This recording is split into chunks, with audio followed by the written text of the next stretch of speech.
one team.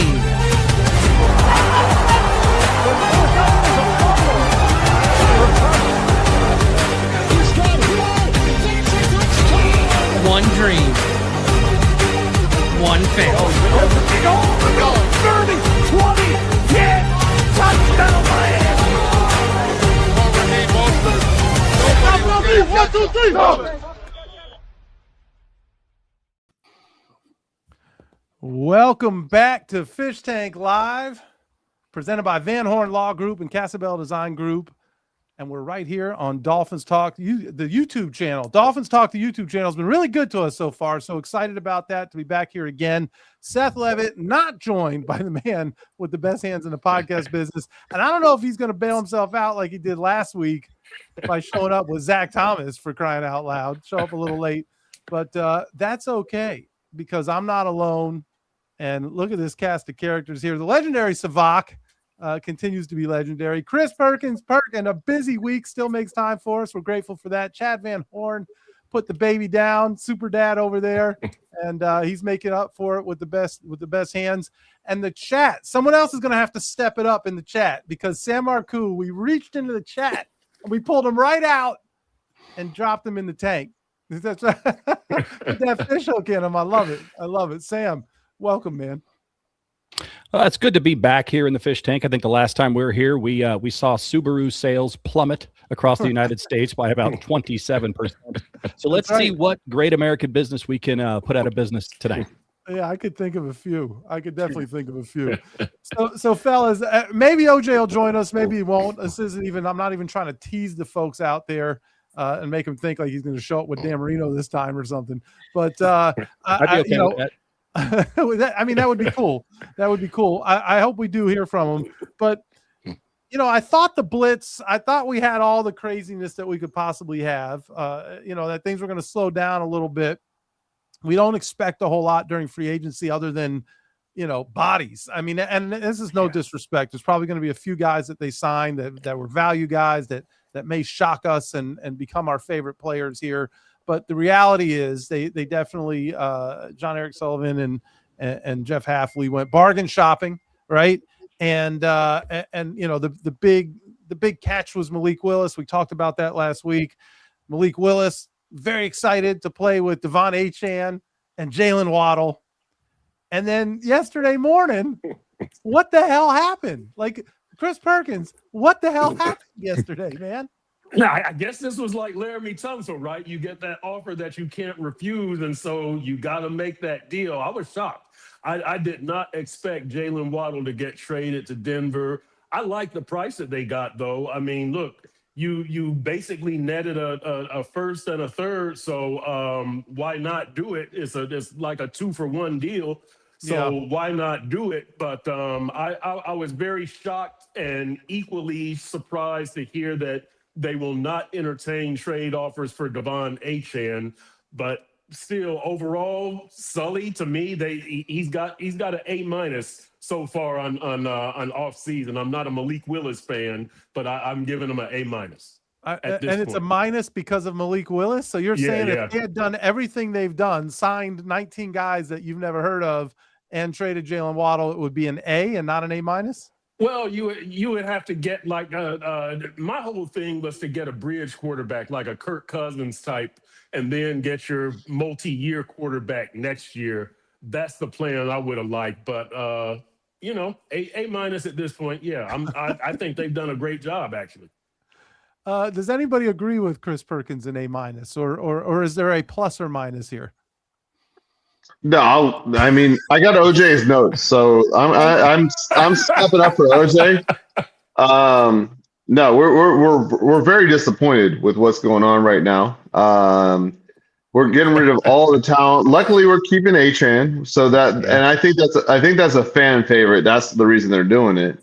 And I think Willis is going to be the transitional quarterback. I don't think he's the long-term answer, because they're not giving the weapons to make it seem like he has a chance other than Achane. And I know it's a wide receiver rich draft, and maybe they'll draft correctly, but I think they're tearing it down to the studs, and we've seen this before. Like, this is not new. And I know, Perk, you've been covering for the Dolphins, what, 100 years ago? So you've seen this. 104, yeah. 104 years. That's right. That's right. I will say this, though, because before the Waddle trade, I had a column that was like 10 minutes from being published saying that I like what Sully and Half are doing because for the first time, the offensive line appears to be, well, the first time in recent memory, the offensive line appears to be ahead of the pass catchers. You had a better offensive line than you had receivers, and that was even with Jaylen Waddle and better tight ends. Now without Waddle, that kind of goes down, that receiving core goes down even more. But on the offensive line, when you've got Aaron Brewer and you've got Patrick Paul, you redid the contract of Austin Jackson, you've got Jonah Savaiinaia. We'll see how he develops. Maybe Jamari Sawyer is your answer at right guard, but you do have Charlie Heck as a swing backup tackle who you just signed. You've got Andrew Meyer as a backup center guard, and you also have Keon Smith. Offensive line is not looking very bad. They said they wanted to emphasize the trenches. They said they wanted to run the ball. So HN is here to stay. I'm not mad at him for the offensive line. Sam Marcoux, you seem to. It's been a while since I played poker, but right now, if I'm, you like your hand or you don't like Perks. I love Perk. I don't. Sevach, get the bell ready. Listen to me. There was a lot of facial gestures. If Perk is out there trying to hype up and says when your selling point is, well, you got Charlie Heck, we are fucking doomed. Like, what? That guy looks like where's the thing? We hired a marshmallow with a mustache to block for Malik Willis. Like, that's not a good Perk. That's not good. That's not good at all. Sam, that's all you can afford. I mean, what? I mean, look, you're gonna get your guys in the draft. And look, and I'll tell you this also, with four third-round picks, the way I look at it, one of those third-round picks is your starting right guard. You trade them. Well, I hope we go get John Dang and Eric Shute and all the other PG-13 swear words to fill out the rest of the line there, because if Charlie Heck is our savior, we're going to the place that Heck replaces sometimes, because that ain't going to be the guy. That ain't it, as the kids say. No, Heck is your Kendall Lamb. He's your backup swing tackle. That's what you got your two starting tackles. But is he? I wish we could have Kendall Lamb be our Kendall Lamb. Well, we'll see. We'll see. I mean, look, we know what they got, right? You're hoping to find the next Jack Jones or Rasul Douglas among all these guys that you signed. It's whether it's Ben Sims or whoever. Lonnie Johnson. You're hoping Charlie Heck, Jamari Sawyer. You're hoping to find that level guy. You're not going to find maybe you're like Richie Incognito, even like a Richie Incognito or somebody like that. Yeah. Well, listen, hold on. If we're saying Charlie Heck is going to become Richie Incognito, then John Eric, build the statue now for John Eric Sullivan if you're expecting that. Now, Michael Leva put. Charlie Heck's better than Liam Eichenberg. Why is Liam catching strays here, man? Like, what? Liam, come on, let Liam rest. I like guys, Liam. Come on. It's like saying scoliosis is better than cancer. I mean, you don't want either one. Technically might be true, but can we just not have a condition? Not having a condition. What kind of cancer is it? Like curable or like? Come on. Well, I mean, as you know, we're coming into the summer months. May is Melanoma Awareness Month, so let's go with that. One. All right. Wear your sunscreen, ladies and gentlemen. That's exactly right. Go. So, all right. So you were saying that the offensive line, you were feeling good about things before the Waddle trade. Obviously, the receiving core is nowhere near what it was, 2 days ago, losing Jaylen Waddle. But they absolutely have positioned themselves to be players in the draft. And I think that's what was told us from the beginning, right? Build the team through the draft. The only thing, and I'm, I don't want to get ahead of myself with my, I tried to tell y'all, but the only thing that for me, it's kind of like you talk about building through the draft and then developing your guys and keeping your guys. And I get that these aren't their guys, but they are players. It's just, I guess it's just where you are when the group before you just screws the pooch, and that's what you end up with.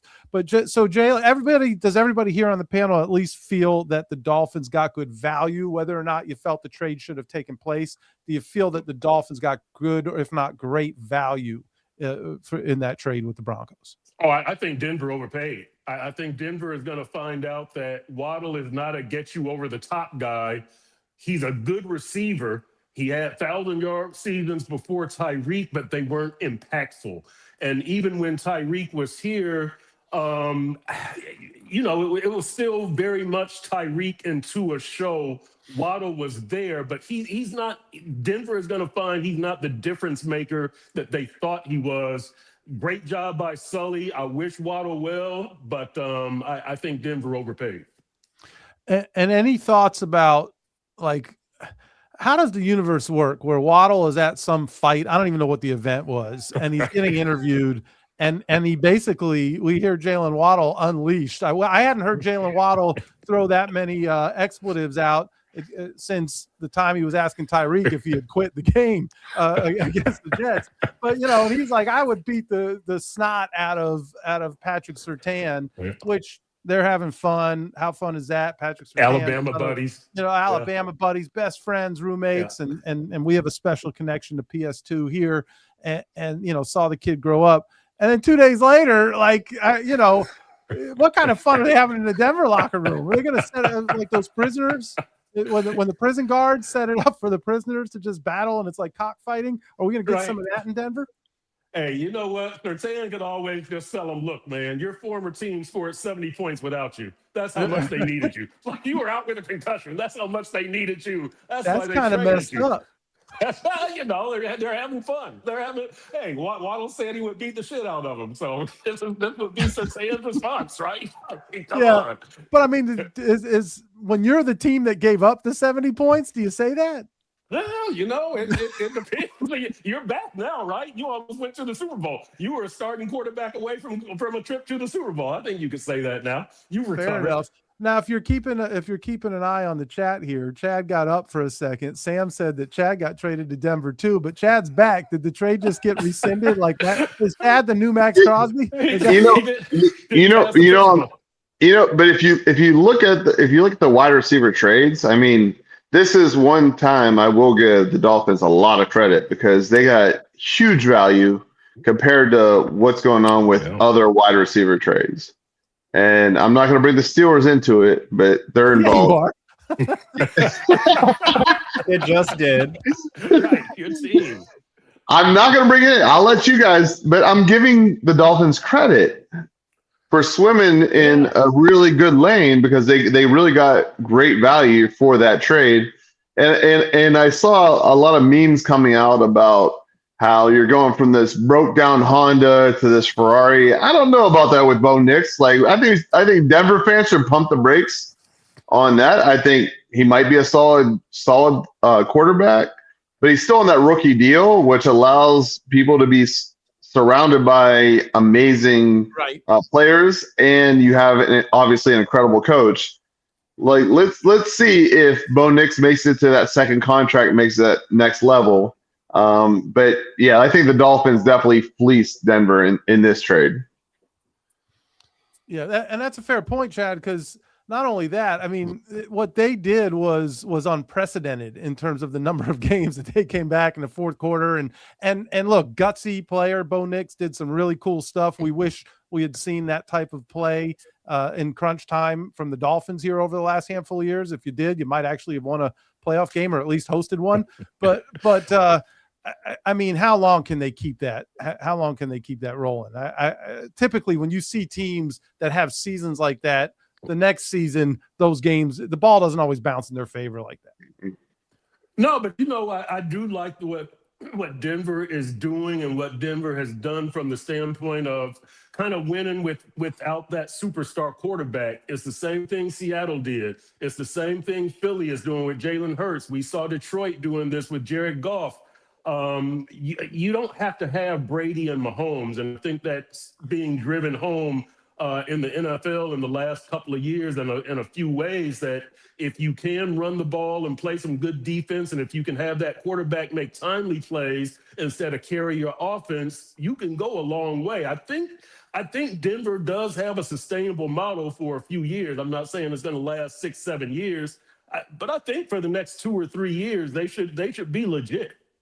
Well, I think you're probably right, Perk, and obviously they're very well coached. But, you're saying all quarterbacks, I get Brady and Mahomes are generational gold jacket, first ballot guys. But Jared Goff was a number 1 overall pick. Sam Darnold was a number 2 overall pick. Bo Nix is a number 12 overall pick. Like, these are quarterbacks that are drafted with the intent of becoming the players that they are. And obviously it took Sam Darnold. I mean, his story is a crazy one, and Minnesota totally screwed that deal up. But I mean, it's not like they're guys off the scrap heap. If anything, you could say, going back to your point originally, and I think the guy's got a chance to be a good player, but Malik Willis was a 3rd round pick. He was a guy that, didn't become what people had hoped in Tennessee, showed promise after some development in time in Green Bay. And hopefully this is his time now. But those guys you mentioned, this team did it with this guy and this did, those are all highly projected, talented quarterbacks. Okay, but Seth, let's look at what they did. I mean, look at their careers. That where you're drafted is one thing, what you actually do is another. So you compare what they've done to Josh Allen, Lamar Jackson, and Joe Burrow. It doesn't compare, right? Well, actually, so Sam Darnold's won a Super Bowl. Sam Goff has played his team into one. I mean, Jared Goff has done his right. Jared Goff has brought his team to a Super Bowl. And he's done more than. That's what I'm saying. That these guys are lesser quarterbacks. The ones that I mentioned. But why are they lesser if they're winning games? Seth, they haven't won MVPs like Josh Allen and Lamar Jackson. They haven't done what Joe Burrow has done, who's been to a Super Bowl and had a season of 40 touchdowns and 9 interceptions. What do you mean? Darnold just won a Super Bowl and he won 14 games with Minnesota. Like, what are you talking about? So you're going to tell me that Sam Darnold is in the same class as Patrick Mahomes, Lamar Jackson, Josh Allen, and hold on. I'm going to tell you that Josh Allen and Lamar Jackson are not in the Patrick Mahomes class, and if anything, they don't have Super Bowl championships. That's what Sam Darnold has cracked the code the last 2 years. He's been as good as any quarterback in the league the last 2 years. My whole point is, okay, Seth, the 4 elite quarterbacks in the NFL are who? Patrick Mahomes, Lamar Jackson, Josh Allen, and Joe Burrow, right? But you have teams that are winning with less talented quarterbacks, less accomplished quarterbacks, and that's my point. That you have teams nowadays that are doing things with Jared Goff and with Sam Darnold, and that bodes well for those type of quarterbacks. And so that's what I'm saying for Bo Nix. That works well for Denver. You don't have to have Josh Allen or Lamar Jackson. That's what we've seen in the NFL the last few years. So I think that bodes well for Bo Nix in Denver. Chris, my point. No, I think this is something we talked about earlier. I think it's more of the point of the cap hit that those $50 million a year quarterbacks are taking. We know all about that here. Sorry to bring up a sore subject, but I think that is the real point where you can surround them with the offensive line, the talent, whatever around them, where they have the opportunity, because you have to be a legendary talent like a Lamar Jackson or to be overcome not having those weapons, because you're eating that cap. Yeah, and I'll tell you guys this, that I've said this before also, that with taking Malik Willis, you have accelerated your scale, right? If Malik Willis turns out, he's going to be making $50-60 million in 3 years. So you've really got to hit on these next 2 drafts. And look, that's no surprise to Sully and Steve Ross. I'm sure that this is what they pitched in the interview, right? That I'm going to get half. I'm going to get Malik Willis. And, we're going to give Malik X amount of dollars. We're going to store up a lot of draft picks. And we've got to hit on those draft picks because in 3 years, you're going to be in the same financial, you're going to have a quarterback making $50+ million once again. But my guess is hopefully with a good football team. And you have to imagine that Sullivan said, and I come from a place where we position ourselves to have a quarterback ready to step in when the other guy's either past his prime or too expensive, right? I mean, that he at least has proof of concept to say, look what we've done over the last 25 to 30 years. And granted, I don't know how many Brett Favre's and Aaron Rodgers are falling off trees. Jordan Love is maybe like some of these other guys you were describing. And you know, so great sales pitch, and it obviously worked.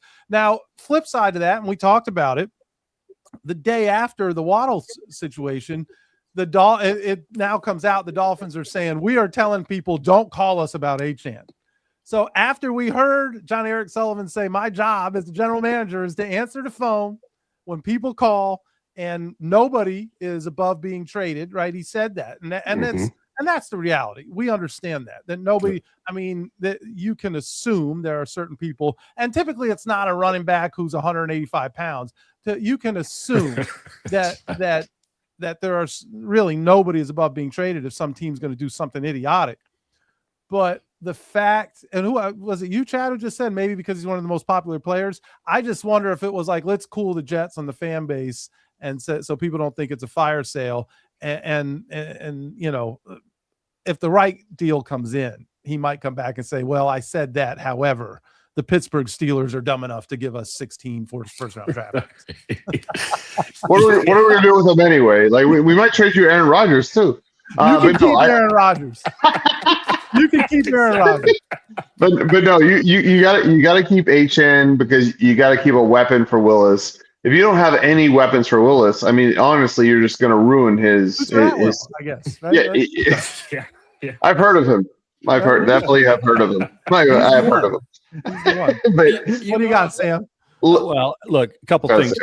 Tutu out, well, better ball out and be Tutu at great, because right now that wide receiving room is the worst thing I've ever seen in my life. Number two, I have 2 children and I have 2 stepchildren. I could easily have 3 total children for the right price. So 8 chance trades are not off the table. It's just a matter of somebody more calling. Like a legal zone question. Well, look, I'm maybe hedging my bet a little bit. I need Chad to do some things for me. Yeah, offline. The point is, he can say, no, we're not going to trade him. But if somebody shows up and says, we're going to give you a first-round draft pick for a Smurf, he's going to take it. And he's going to run. And he's going to let Achane run from Miami to wherever it is he's going to go. And he's going to take that first-round draft pick and use it on whatever he's going to use it on. So he can tell everybody, no, we're not trading him. I don't think it has anything to do with the fan base, because if it had anything to do with the fan base, they wouldn't have gutted it all the way to the studs as they have so far today. I don't think they care about the fan base. They're not from here. I think if John Eric Sullivan had his way, he would cut all of us, trade all of us, release all of us, and bring all new fans in and really change the culture in South Florida. So I don't think it has anything to do with that. I think it has to do with the fact that somebody just hasn't called with the right price yet. He is Ted DiBiase. Everybody has a price. He's $1 million man. Ted DiBiase. Wow. If he's Ted DiBiase, who's Virgil?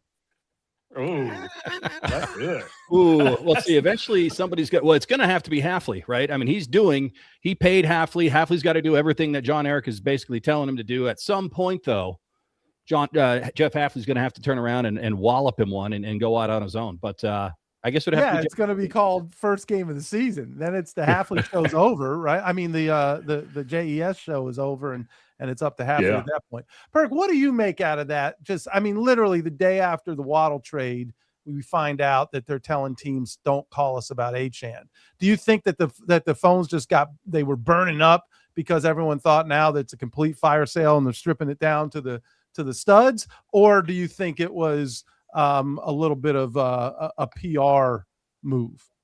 I think it's interesting from a couple of standpoints that when Sullivan said at the combine that we will listen to offers for anyone, but he did also, the back end of that quote was, there are certain guys that we aren't going to let go of because we think they have the right attitude, they have the right mentality.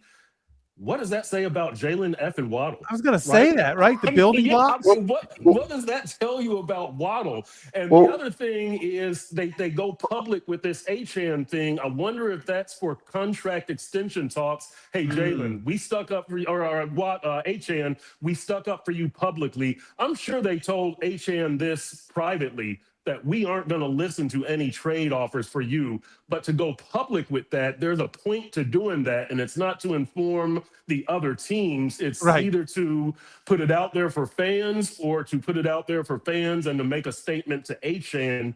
We're letting everybody know what we think of you. Remember that at contract extension time. Wink, wink. That's interesting. Chad, you were about to say something. Yeah, didn't he name names when he said that people that are committed, and there were some names that were omitted, if you will? That was a different conversation, but yeah, that's when he said there's some Building foundational blocks. guys. Right, foundational guys. Yeah, and he On did Travis name some Wingfield, names the drive as well. time, right? That On was, drive time. that was with Travis. Exactly, that was with Travis. And Waddle had to be added to that list, as I recall. Yeah, well, Travis, By he was a Travis. Waddle, right? Because, Travis loves some Jaylen Waddle. The And guy he, we're it's gonna kind of talk like, to, we've been talking to Denver about him. oh, God. Well, it's a good thing Travis did. Should Travis Wingfield get credit for driving the price of Jaylen Waddle up? Because once Jaylen Waddle became a foundational player, That's right. they probably had to add that third round pick in. That's right. I think Travis Wingfield, should Travis Wingfield ask for a raise because he was able to pull that off? Exactly. Hey, just tell Steve Ross to remember him when it's time for the Ring of Honor. Tell That's Steve right. Ross Keep to remember him. Wingfield in that clan. I mean, Yeah, he's got 3 full kids, Sam. yeah. If I'm Travis, I'm asking for my own private slide at the facility. I don't want to share a slide with anybody else. It's just my slide, the Wingfield slide. That's it. Too good. Too good. Oh, God. Beautiful. So what happens next? Are we going to be able to get to the draft at this point, or what do you think's next, Perk? Is there anything else that is coming down the pike that we can't expect at this point? I think that what you're going to see next is going to be some talk of contract extensions for Brooks and Brewer. I don't know. That's probably post-draft. That's probably your next, I guess I don't say unexpected because you kind of expect it, but it's going to be that. I don't know what happens with Achane contract talks this offseason. I really don't. He might be kind of on a show me thing, 191 pounds and running back, lifespan is not that long. But I would expect that Brooks and Brewer are going to be the next ones. I really do think that one of those third round picks should be turned into a starter. You can get a starter. Who did Dallas just? Who did they just send that pass rusher? Right? They got a third round pick. Osa, the dude with the long last name, but they got a third round pick for him. That guy. Yeah, that guy. You know him. The Osa, the Oda. I don't even know his last name. I can't pronounce it. But keep trying, Perk. Right? No, I'm actually not. But you can get a quality starter for a third round pick. They got 4 third round picks. So, if you're looking for a receiver or a right guard, I think that's an option. Edge rusher. And they still have Charlie Heck to use as trade bait. The heck with him. I'm done with him. Thank you. I'm glad you see things my way, Chris. You know what would be nice? Me on him already. You know what would be nice? I'd like to see them trade Malik Willis just for shits and giggles. Like, just fuck it. Send him to Tennessee. Call Rob and be like, hey, man. Send him to Tennessee. Guy. Good culture guy. Trade him for Tua. Go get Tua for $1 million. Trade him to Atlanta for Tua? Would that be good? And then tell everyone how great it is they got him on a minimum deal. The Falcons pay his salary. Wait, does that mean they have to add? So what is the veteran minimum for Tua at this point? God. It's over $1 million, right? So somebody call Brandon Shore. Let's figure this out. I believe his name is Brian Shore, according to Omar. But all right, let's talk about that for a second. Omar getting dragged through the freezing cold takes. Oh, yeah. He had 2 this month. Yeah. He doesn't seem to like it either, Perk. He kind of shrugged it off on our beat writer group chat. He just kind of shrugged it off. So I will. Who's in the beat writer group chat? Pull the curtain back. Who's in the beat writer? Oh God. Are you allowed to share that? Well, I'm about to. It's God, me, Feronis, Hal Habib. There's something that I'm not going to say. Yeah, Ben Volin's still in there. You can admit it. Ben Volin's hanging out, lurking. He's in there somewhere. Ben Volin's been blocked. Right, exactly. We did have to take Daniel Oyefusi out because he's in Cleveland. So we had to take him out. I will say that there's a key writer that's not involved in it, and it's because he doesn't have an iPhone, and so there's like I think I already know who it is. don't say anything because this is kind of a sore spot. It's a sore subject. Yeah, it really is. You won't let anybody in. Does that mess the whole thing up if you have somebody who's not on iMessage? Is that the issue? Apparently, they keep talking about is it like a blue text or something? You can't have a blue bubble. You can't have blue bubbles are not allowed. Whoa, chill out. You guys with this privilege, like you need to chill out. Chad is definitely an Android guy, by the way. Thank you. Yeah. So all of y'all. I don't care. I would come one, come all, but that's not the rest of the. Perk. You seem like you're being very judgy about our bubbles. So anyway, I'll leave that to you. I don't care. I gotta think that for Perk, when it comes to technology, he's not getting too. He's not going to be too uppity about technology. I don't think that's Perk's style. I will say this for some promotion and product placement. I've switched to Verizon and the signal's still good, baby. So So there you go. We have noticed. Definitely. And you paid your HOA dues. Like everything is smooth for you nowadays. It turns out the dues they're going up next year. The maintenance is going up next year, but that's fine. That's fine. We'll talk about my legal options on that later, Chad. Well, a couple things. Turns out when Perk's internet is at full blast, he's got a lot of good things to say. We just didn't know. It was all on delay or just not coming through. But the guy's got a genius mind over there. But number two, I just want to circle back to Omar Kelly for one second here, because you talked about having two freezing cold takes and not necessarily like it. I'm going to quote the great Roger Allen Wade, who said, "If you're going to be dumb, you better be tough." So Omar, toughen up, because you've been plenty dumb for a very long time. So thicken up that skin, my man, because they're coming for you. Well, he definitely was. He went after somebody today on Twitter, talked about his mom living in his basement and the whole thing. He went to the mom jokes. So it was, and it wasn't a joke, quite honestly. It was the mom insults. It was tough. Yeah. That was a tough one. Let's do this. I'm looking at the time and I'm seeing that we've got some pretty good questions kind of brewing for the Van Horn Law Group Legal Zone. I would love to shift, and we got a lot of people in the room here. I would love to shift to the I Tried to Tell Y'all segment if you guys are down. Yeah. Sevach, you want to kick us off? He's like, yeah, let me get my mic on. I love the tech guy. The tech guy doesn't know how to make tech work. I try to tell y'all. Like, I met him in person. He's not that impressive. All right, Chad, why don't you kick us off? Oh, sorry. I tried to tell y'all that ChatGPT is amazing, but don't take it for legal advice, because you're going to end up in jail. Like, I've seen it happen. So just stop. Like become like Perk. Like, get good internet connection where we can do FaceTime together and we can talk about things before he ends up in jail because he's trying to sue his HOA and do some crazy stuff. I try to tell y'all, AI is amazing, but it's not really good for law. Actually, I'm glad you brought that up, because I have a follow-up question for you. You know what? I'll save it for the legal zone. I will save it for the legal zone. Please do. PT for the legal zone. That was Chad Van Horn's legal tried to tell y'all. Sevach, how we looking? All right. Yeah, I got you. Can everybody hear me? Am I good? Loud and clear. Okay. Now, hopefully this still has awesome. Hopefully this still has the same impact it would have had last week. Unfortunately, the whole thing fell apart, and it was awesome, but damn. So I don't know who it is, but somebody, whether they're on the stage or in the chat, somebody knew this one was coming. I tried to tell y'all what the perfect landing spot for Tua would look like. Now, we didn't trade him. Of course not. We had to shamefully cut him because we couldn't trade him. But lo and behold, he didn't stay unemployed for very long. Now, for those who need a refresher, I said the ideal situation would be a team with a dome, preferably in the NFC, that plays most of its games either indoors or down south in decent weather. Pair him with an offensive-minded head coach, give him real weapons, and this part's important, put him behind a better offensive line than the ones Miami kept trotting out there. And at first I thought New Orleans made the most sense. They they checked a lot of those boxes. Hell, their head coach was the last left-handed quarterback in the NFL before Tua.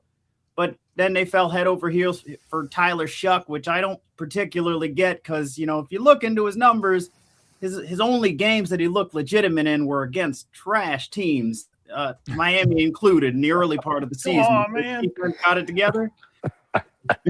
But would you look at that, it was announced Tua did officially sign with the Saints division rival, the Atlanta Falcons, who just so happened to play in a dome in a division that's half dome, half southern weather.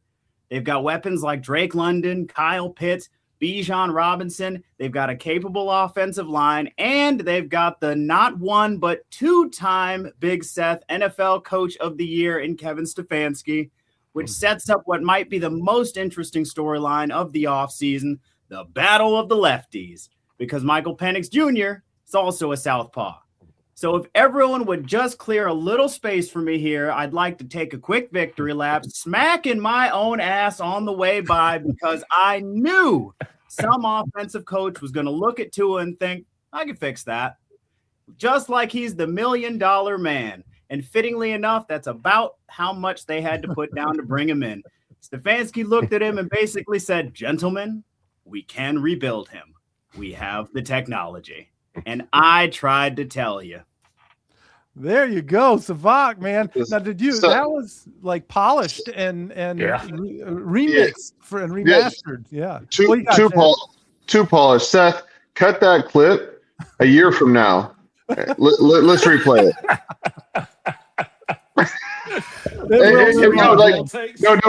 It'll be on ESPN a year from now. Like it'll be such a ridiculous clip, but I appreciate the passion behind it.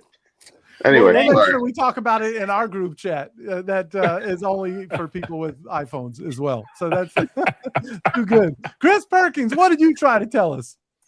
I tried to tell y'all that the 2023 Miami Dolphins season and the accompanying mentality were toxic. And we see that now with this house cleaning. I don't know that I've ever seen a more thorough house cleaning of a South Florida sports team since I moved here in 1997. The GM is gone. The head coach is gone. Marvin Allen is gone. Adam Ingroft is gone. Anthony Hunt is gone, right? The head coach, the GM, the scouting department, Tua gone, Tyreek gone, Waddle gone, Teron Armstead gone, Jalen Ramsey gone, Vic Fangio gone. All of these guys, Javon Holland, I mean, you keep going down the list. I wrote this week that this was like that scene in Goodfellas where the bodies kept turning up after the Lufthansa heist. I mean, these guys are being whacked at a record pace. They are cleaning house. They are changing the mentality. They are changing everything. And I really like to see it. The mentality is going to be good. It's going to be one of playing to accomplishments and not to popularity. I like what they're doing. I didn't like that 2023 season. They are cutting all ties to it. It was toxic. I tried to tell y'all. Wow. Strong. They were killing me over my hair. Anybody? Y'all see? I just by they, if you mean Sam and Chad, yes. They weren't alone. And it is not a wig. I promise. This is all me, 100% au natural. You best believe, Florida grown. So somebody did reach out to us here at the Fish Tank, and they've got a hair care product and want to know if we're interested in having them as an advertiser. And I was like, I wonder why they waited until Sevach joined the show to bring that. And Chad, right? So yeah, that's it. See those locks, baby. Look at that.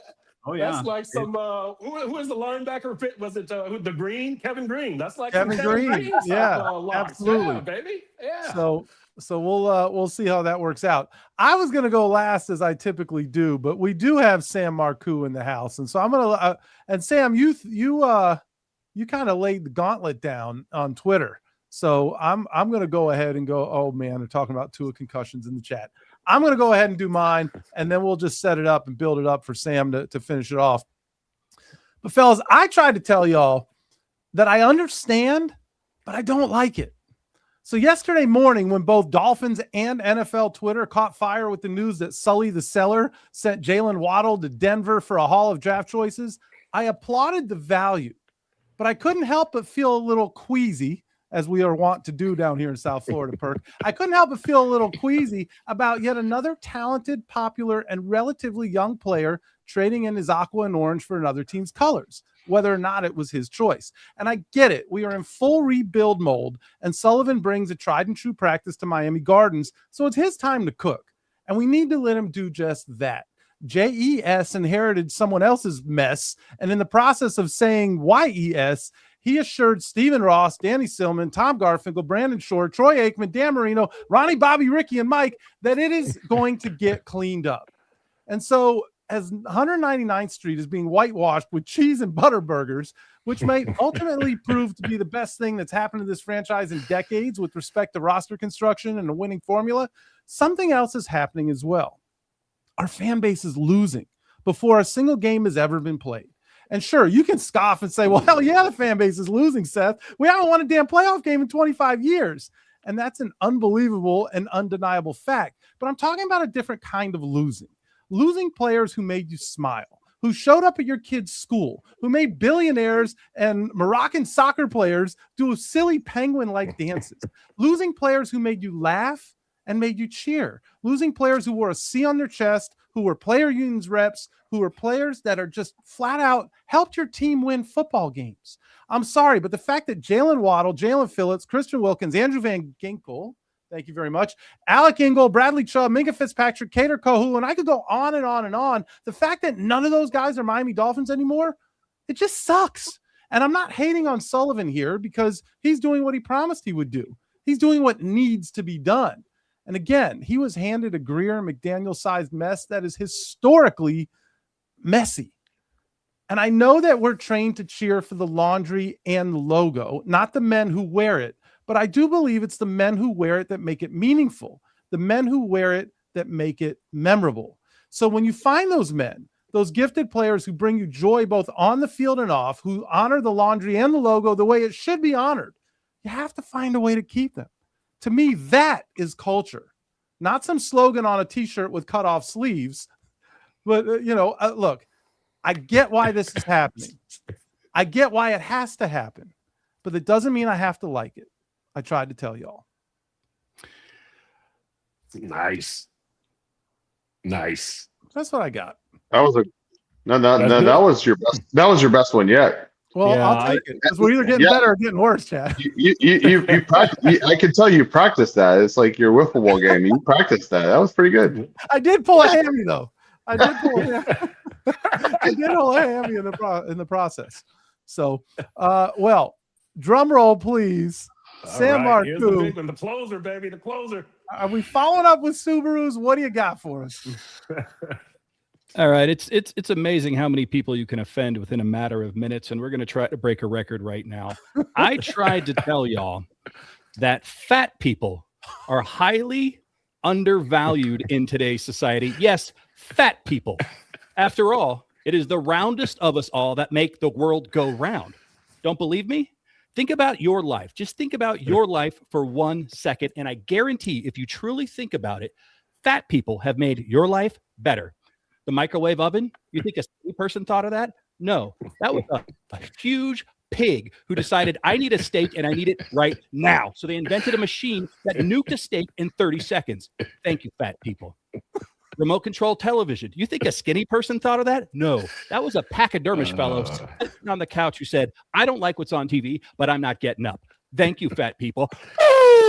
Now, it's not just the inventions that they have come up with, these fat people. No, it's the everyday life hacks that have made your life better. Out here on the West Coast, we have something called In-N-Out Burger. An In-N-Out Burger opens up at 10 a.m. every single day, Sunday through Monday, Monday through Sunday, 10 a.m. like clockwork. But did you know that if you go to an In-N-Out Burger at 9:30 in the morning, 30 minutes before their posted open time, you can get a double animal style with cheese and a large fry and a shake. And you know why I know that? Fat people. Fat people told me that. Fat people made my life better. What do skinny people get you? The 5 best trails to hike in Biscayne Bay? Fuck that. No, thank you. I don't need it. I'll sit down. Like, what do skinny people give you? Oh, here's 7 ways to make your kale smoothie taste like chocolate. Fuck you. I'll just eat the chocolate. Fat people, by the way, invented chocolate. Thanks again, fat people. Now, it's not just me. I'm not the first person to realize this. As the great poet, Cousin Day Day said, and next Friday, fat bitches need love too, Craig. For show, end quote. So I am not the only one. I am just the latest one that understands the value of fat people, which brings us to the NFL and more specifically to the Miami Dolphins, because we are in a season. We are in the season where a bunch of nose-picking nerds, dweebs, and geeks sit in their mother's basement, apparently, thank you, Omar Kelly, and start drafting college kids and putting them on a digital piece of paper so they could pretend to be a part of the Miami Dolphins. And what I keep seeing over and over and over again, because it's not enough to just do a mock draft, these dorks have to go post it online. So I am forced to consume this concept. I hate it. That's beside the point. The point is, I keep seeing people say, ooh, we can get Makai Lemon. You know, the weird guy who I fucked the media at the combine a couple of weeks ago. No, we don't need Makai Lemon. Oh, we can go get this receiver, or we can go get that tight end. He's very fast. No, stop it. You're not thinking clearly. The Miami Dolphins draft strategy needs to be like a late 80s, early 90s hip hop band. Heavy D and the Fat Boys. That's where the Miami Dolphins need to go when it comes to the draft. Go get yourself defense. Go get yourself linebackers. Go get yourself defensive tackles, edge, safeties, and cornerbacks, and do it again. And if you have to go offense, go get a fat person. Go get an offensive tackle. Go get an offensive guard. Go get a center, because at some point, Aaron's going to fall down and go boom, and we're going to need somebody other than Charlie Heck to back him up. So I am pleading with you. I am pleading with all of you. Get out of the basement. Stop drafting a tight end out of Oregon. It never works. And go see a fat person in real life and hug them. Not all the way around. You're not going to make it. But give them a hug and say, thank you, fat person, for making my life better. And furthermore, and maybe most important, the best thing about drafting all these fat guys is that they're too big to fit into a fucking Subaru, which means the streets in South Florida are going to be even safer. So they're enriching your lives, they're making your football team better, and they're keeping the streets safe. I tried to tell you all. Well, there's a reason why I saved you for last, because I'm glad I didn't have to follow that. Wow. There's just so much to unpack there. I don't think I'm even going to start there. Hey, let me just say, I love the Fat Boys reference, right? I mean, come on, right? You know, I will say, I thought you would love the fat bitches you'd love too. I thought that was like, that's a Perk's alley. He's going to agree with this. Yeah. Ice Cube had another line, but I'm not going to repeat that. Now, Chad was taking notes the whole time. Yeah, Chad was an Ozempic deal in the middle of it all. It's too good. Wow, a lot to unpack there. So Bohica said that Culver's is better than In-N-Out, and Culver's, of course, is a Wisconsin, right? Started in Wisconsin, the Butter Burger, another reference earlier today. Yes, you cheese and butter burgers. Yes, Very nice. I got that. And it is damn delicious. All I know is if you put Culver's on a list of top 5 restaurants or top 10, let's say it'd be number 6 behind whatever O.J. McDuffie decided to open. And if you're number 6 on a list behind Juice, you're probably going out of business soon enough. So you're not going to make it. Don't come for Juice. That was the highlight, I think, of the experience there with Jaylen Waddle. So we've only got a few minutes left, but I think it's right on time here for the Van Horn Law Group Legal Zone. I do have a question. But I got Perk and Sam in this room who maybe I know, right? There are no two people on the planet who have owned the Van Horn Law Group Legal Zone more than these two. So, gentlemen, have at it. Okay, so here's my question for you, Chad. I've got an older car that's out of warranty. This is a non-condo question, by the way, and we see all these car things, these kind of repair services that Ice Cube and everybody is advertising. Actually it's Ice-T, right? Ice-T, not Ice Cube. Yeah. Yeah, I got my ices mixed up. But what are it's kind of racist, but yeah. It's reverse, right? It's self-hating. These are both rappers. Right. What are your options there? Are these places like, can you take your car to a legit shop, or do you have to take it to the, to the raggedy ass shop? Like, what are your real legal options with these places? What are they obligated to do for you? Perk, and I've known you now for a long time. It's been about a year, and this is the first legitimate question you've asked me. I'm trying to improve. I'm trying to improve. And I'm glad you asked, because you're the first person that has asked me this question. And my question back to you would be, what is your relationship with your insurance company? Do you trust them? No, I don't. I've got a popular insurance company, but I don't trust them. So why would you buy this insurance with Ice-T, who he's getting paid a percentage or whatever it is, and it is only insurance. The insurance model is the best model if you're not the one paying for it. It is a Ponzi scheme in every aspect, but it's a legalized Ponzi scheme. Right. And I assume there is some value to somebody out there, but they are going to make you jump through so many hoops where you're just going to give up, because that's the goal of insurance companies, whether it's health insurance, car insurance, or these insurances that you're seeing on the television right now. And I get it. They make it seem so easy, but they're like, oh yeah, you just got to take your car to Hialeah and leave it there for 2 weeks. And no offense to Hialeah, but Perk, I know where you live. You don't live near Hialeah. And you don't want to leave your car there for 2 weeks. But so I appreciate you. No, they make it seem so easy, but it certainly is not that easy. So basically what it is, and I've read the contracts, it is insurance, and the contract, the way it's written up, is a horrible contract. So basically take care of your own car, save up money if you know that there's going to be repairs needed in the future, and you'll be fine. All right. All right. We got a real answer to a real question. I like it. Yeah, a real question. I'm excited about that. I mean, what the hell has happened? Perk's Wi-Fi's fixed. We got real questions, real answers. Nothing about a condo. This show's going to hell. Sam, bring us back home. The new and improved Perk is, I don't know if it's good for the show. It's different.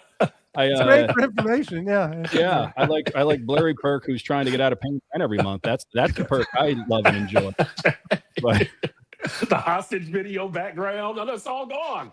It's all twerking gone. with Perk. Hey, I have a legal question for Chad. Since I put in the chat of a certain show that goes live every Wednesday night a couple of weeks ago, a certain phrase that rhymed, let's just say it rhymes with twerking with perks, or twerked with perks.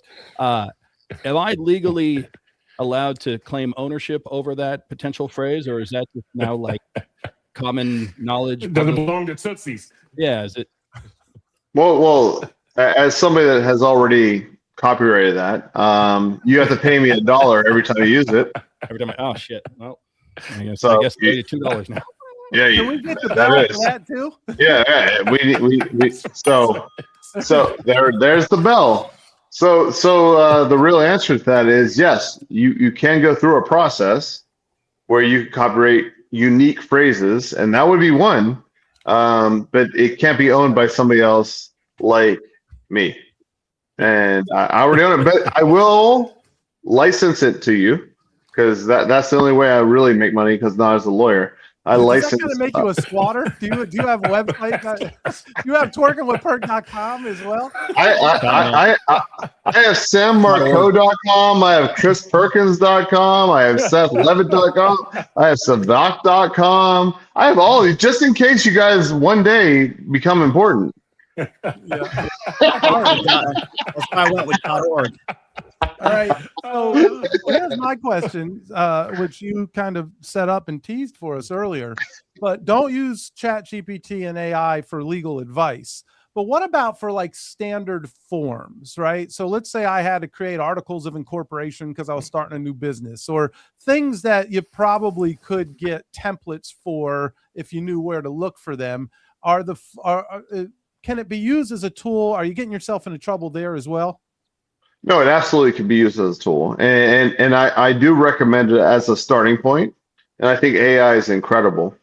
but you still want somebody to look over it because AI and like state by state, there's significant differences that when you start a corporation, that is your foundational documents. So you used to have to spend a few $1,000s, and I've helped people pro bono to do it. Now with ChatGPT or Gemini or whatever you're going to use, you can put the documents together, but always run it by an attorney, even if it's a few $100s. Yeah. Because I had a meeting today. It was an hour meeting, less than an hour meeting, paid $250. He had everything organized by AI. And I tweaked a couple things that truly were game changers. And it wasn't much, but it's just somebody that deals with it day to day. Right. You know, and that really makes all the difference, where AI will get you to a certain level and it'll save you time and money, but you always need that professional that'll step in and finalize it. Leave you exposed, perhaps, that in the long run you're in some trouble. Yeah. Oh, we got a question from the chat. What if someone borrows your car and has an accident? Does the car owner's insurance cover the vehicle and the driver? You know, in Florida, this is the worst thing. Not the insurance that Perk has with Ice-T. This is exactly. No, in Florida, we have something where, Seth, if you're driving my car and you get into an accident, I am liable for that accident, and my insurance will cover up to a certain amount. But say you wreck into Perk's Lamborghini, SUV, I think, yeah. And my insurance is like, we're not, obviously, and my insurance is like, well, your limit is this. They will suspend my license and have a judgment against me for the value of the car that you just totaled. So it is in Florida. This is one of the main drivers for bankruptcy, because bankruptcy will stop the license from being suspended. But I have people all the time that, you know, I own this car, but I only co-signed, it's my daughter's car, my son's car, whatever.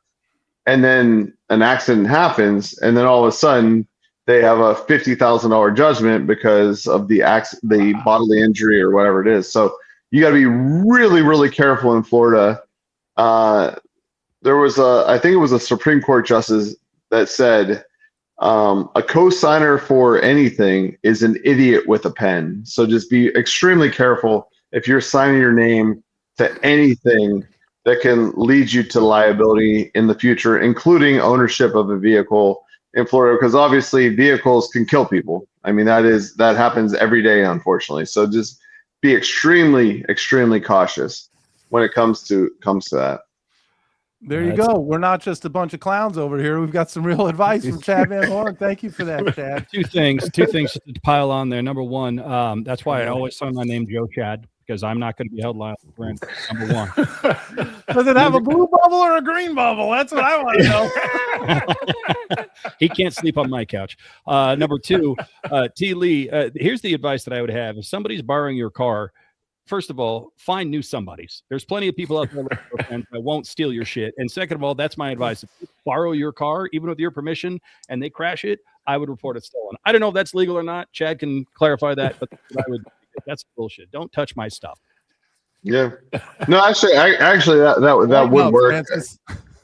No, that actually would work. I mean, like if you're saying like, I'm not gonna let you borrow my car, but my keys are over there, and they sell it, and the way he took it, like that, it actually could be a good defense. I mean, Sam looks really dumb, but he has some angles and really good hair. You never said that when he was in the chat. Well, gentlemen, I didn't know if we were going to survive without OJ. I hope OJ has. So, folks, just so you don't think OJ has quit the show and you stop coming back, he's traveling, and unfortunately, his flight was delayed more than 3.5 hours, and it's been a bit of a. I think The Terminal is the movie that. It's been a bit of a nightmare for him, but he will be back next Wednesday. I don't know if we'll have as much news, but who knows the way things are going. So, great stuff. What? Oh, go ahead. What's up? Real quick, Seth. And we're launching a campaign right now for all the TSA agents out there that are not getting paid. If they're dealing with any debt issues, whatever, we are dealing with that pro bono. So if you have any debt issues, you're late on your rent, whatever, because these TSA agents are not getting paid and they're showing up for work. And obviously some of them are not, because I'm not gonna lie, like if I didn't get paid my $100,000 for appearance fee tonight, I wouldn't be here. But no, in all seriousness, we are taking care of all the TSA agents that are still showing up and not receiving the paycheck. Eventually, they will receive the paycheck, but anything we can do to help out at Van Horn Law Group, we're doing on a pro bono basis, because our government clearly is not taking care of it. So private industry needs to take over. Love it. Nice. That's fantastic. I just like to say Chad Van Horn, just to repeat, is doing it. He is pro bono, and Chris Perkins is pro bonix. So we have a little bit of synergy going on. That ended better than I thought, Sam. It could have gone a different way. Thank you. Too good. Too good. This was a lot of fun. A couple other quick announcements. If you haven't had a chance, go check out the Robert Jones episode of the Fish Tank. Actually, so the audio is available right now on all Fish Tank channels, but it's going to drop tomorrow right here on Dolphins Talk. The video will be available, and then the audio also on Dolphins Talk channels, depending upon where you get your podcast. Robert Jones, not just for clarification, not the guard who played for the Dolphins a couple years ago, but the linebacker, the big badass linebacker who's played for the Dolphins from 98 to 2000. Really cool episode, and some dark stuff there, man. Robert Jones passed. His father murdered his mother when he was just an infant, and he talked about all that. So a great episode. Please go check that out when you get a chance. And O.J., Sevach, and I are dropping a new show. It's called Fin Condition. So it's a new podcast, Fin Condition. It's about Miami Dolphins trading cards. Every episode, we're going to discuss a different Miami Dolphins trading card. So for those of you who have some cards in the closet, go ahead, or a shoebox, go get them out. Having a lot of fun. Look, you got some, Perk? You got some Dolphins trading cards? Because I don't care about. I've literally probably got like 5,000 baseball cards in my closet in shoeboxes. Well, we might have to have you guys on as a guest. Yeah, most of them from the 70s and early 80s. I love it. In my 20s. I love it. Well, so we're going to talk about that. Every episode's just going to be about one specific card. I put out a clip today on Twitter where OJ talks about his rookie card that he absolutely hates because he doesn't like the way he looks in the photo. So it's a pretty fun story there. So please go find Fin Condition, Apple, Spotify. We will have it on our YouTube channel as well, and support the show. Completely different than what we're doing here, but the same folks, and hopefully everybody here will make an appearance on it and talk about their favorite cards as well. That's all I've got for tonight. You guys kicked ass. Appreciate you guys. And Juice isn't here, so who wants to hit it? Sevach, get us out of here.